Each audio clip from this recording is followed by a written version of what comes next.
Now, Charlie, people last night were commenting on your tattoo. Right. Now, isn't it true that the artist who did that has some very special clientele? You've heard this, yes.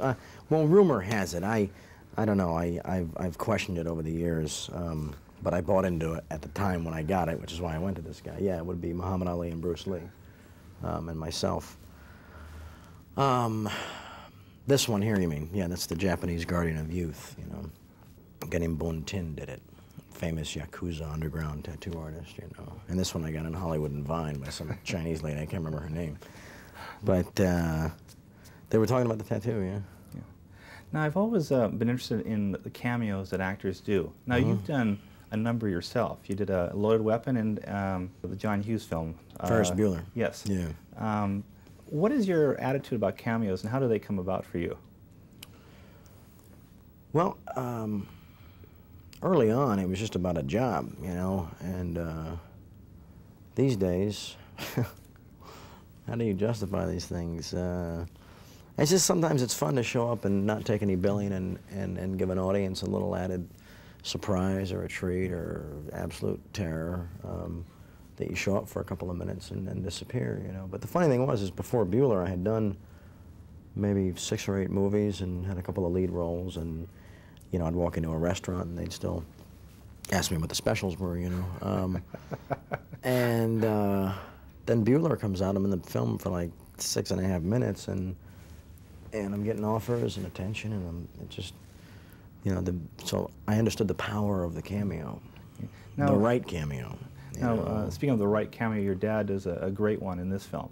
Yeah. Now, who asked him to do it? Well, they wrote it in. Jim and Pat did, you know.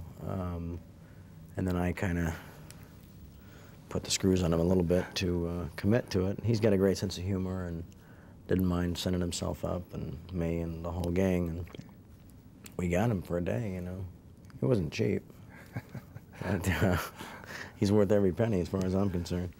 Now let's go back to a couple of films of yours, Platoon and Wall Street.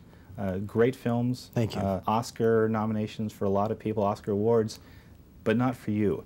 Were you disappointed that you seemed to be passed over for those 2 films? Well, a part of me was, but a part of me was very grateful that I was. I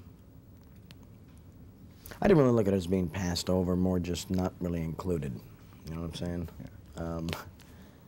But I think it would have been too much to handle at the time, because that was a time when suddenly everything had opened up for me career-wise and life-wise, and my plate was so friggin' full that I don't know which item to start with, you know. And I think if that had gone down, it would have been, it just would have been too much, you know. Plus, I think for a young actor these days, a few exceptions, that to get the nod, to get the nomination is a good thing, but to win it can be the kiss of death, you know, because where do you go from there?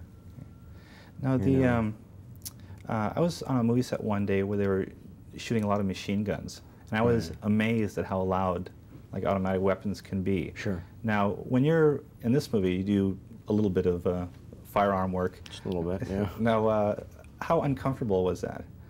Not really, because I fired my first machine gun when I was 9 years old in the Philippines, you know, and I'm a gun collector, and I've always been around automatic weapons on movies and all that. So I'm very familiar and comfortable around weapons. And when you're behind the weapon, when you're firing it yourself, the sound effect is not as bad as when you're in front of it. You know what I'm saying? And I never wear earplugs because it throws off my balance, my equilibrium, and I can't hear action or cut, which can be a minor hindrance during a scene, you know. And one final question. I'm doing a story on the mementos that actors keep from movies. Right. Like, what specific things, souvenirs from various films have you kept over the years? I kept my platoon dog tags.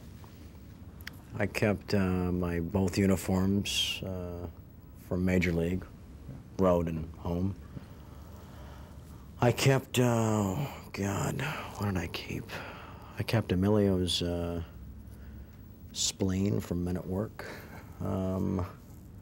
Just stuff, knickknacks. I got the watch from Hot Shots, you know, and